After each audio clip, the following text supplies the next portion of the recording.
हुन त यो युट्युब च्यानल खोल्ने युट्युबरको लागि कुनै नौलो कुरो रहेन।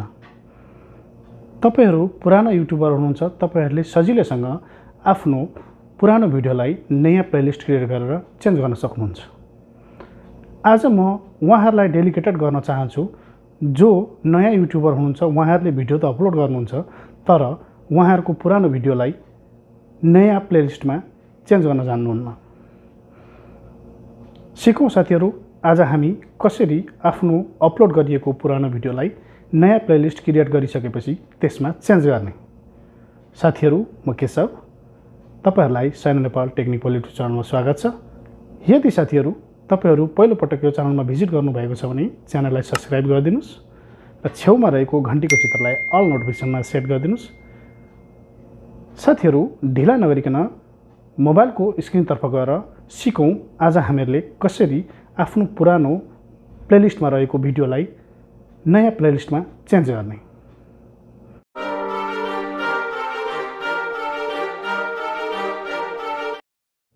त्यसो त साथीहरु, तपाईले आफ्नो पुरानो भिडियो नयाँ प्लेलिस्टमा चेन्ज गर्नको लागि, नयाँ प्लेलिस्टमा हाल्नको लागि तपाईले क्रोम ब्राउजरमा गएर क्रोम ब्राउजरबाट आफ्नो च्यानल ओपन गरेर तपाईले त्यहाँबाट पनि गर्न सक्नुहुन्छ।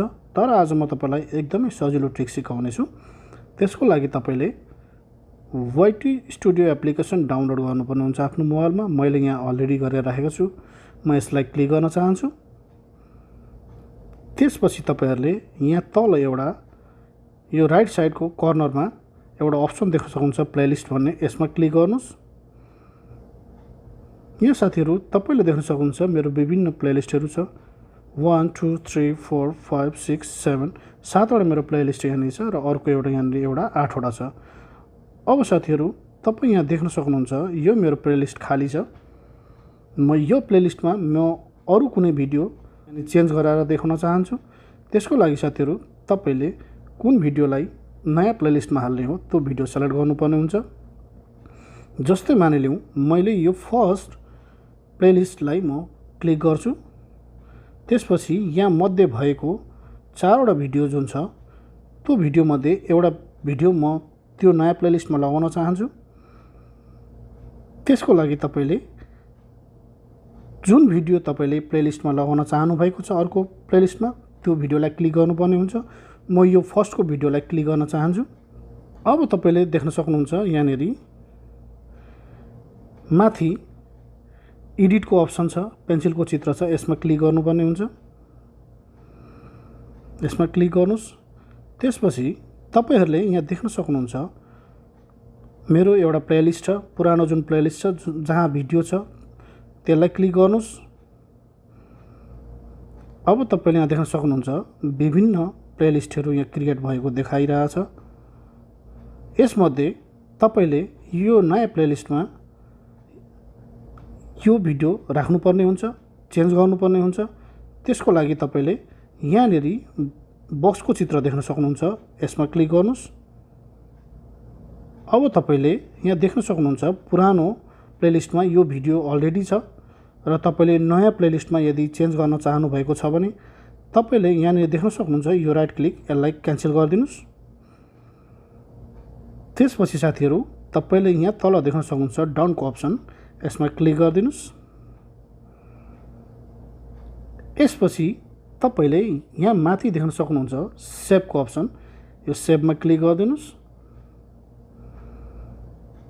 तपाईको भिडियो नयाँ प्लेलिस्टमा चेन्ज भइसकेको छ।